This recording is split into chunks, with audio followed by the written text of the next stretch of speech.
നമസ്കാരം. മോർണിംഗ് ബ്രീഫിലേക്ക് സ്വാഗതം. ചെറിയ ഒരു ഇടവേളയ്ക്ക് ശേഷം വീണ്ടും ഒരു പുതിയ ആഴ്ചയ്ക്ക് തുടക്കം കുറിക്കുകയാണ്.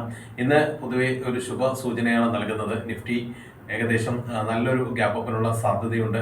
കാരണം നിഫ്റ്റി ഇപ്പോൾ 1.5% അപ്പായിട്ടാണ് ട്രേഡ് ചെയ്തുകൊണ്ടിരിക്കുന്നത്. യൂറോപ്യൻ മാർക്കറ്റുകൾ കഴിഞ്ഞ ദിവസം നെഗറ്റീവ് സെന്റിമെന്റ്സിലാണ് ക്ലോസ് ചെയ്തത്. CAC മാത്രമാണ് ഒരു പോസിറ്റീവ് സെന്റിമെന്റ്സ് കാണിച്ചത്. അമേരിക്കൻ മാർക്കറ്റും ഓൾമോസ്റ്റ് ഫ്ലാറ്റ് മോഡിലാണ് ട്രേഡ് ചെയ്തത്. ഏഷ്യൻ മാർക്കറ്റ് ഇന്ന് ഓൾമോസ്റ്റ് നെഗറ്റീവ് സെന്റിമെന്റ്സിൽ തന്നെയാണ് നിൽക്കുന്നത്. അതിൽ പ്രധാനമായിട്ടും നിക്കി മാത്രമാണ് ഒരു പോസിറ്റീവ് സെന്റിമെന്റ്സ് കാണിക്കുന്നത്. നിഫ്റ്റി ഓൾമോസ്റ്റ് 1% അപ്പായിട്ട് ട്രേഡ് ചെയ്തുകൊണ്ടിരിക്കുന്നു. നിഫ്റ്റി ഇപ്പോൾ ഏകദേശം 350 പോയിന്റിന്റെ അപ്സൈഡിലാണ് ട്രേഡ് നടന്നുകൊണ്ടിരിക്കുന്നത്. അതിന്റെ ഒരു സെന്റിമെന്റ്സ് തന്നെ നമുക്ക് നിഫ്റ്റിയിൽ പ്രതീക്ഷിക്കാം. നിഫ്റ്റി ഒരു 1% മുകളിലുള്ള ഗ്യാപ്പ് അപ്പിനുള്ള സാധ്യതയാണ് കാണുന്നത്. പ്രധാനമായും ഗ്ലോബൽ സെന്റിമെന്റ്സ്, അതായത് റഷ്യൻ ഓയിൽ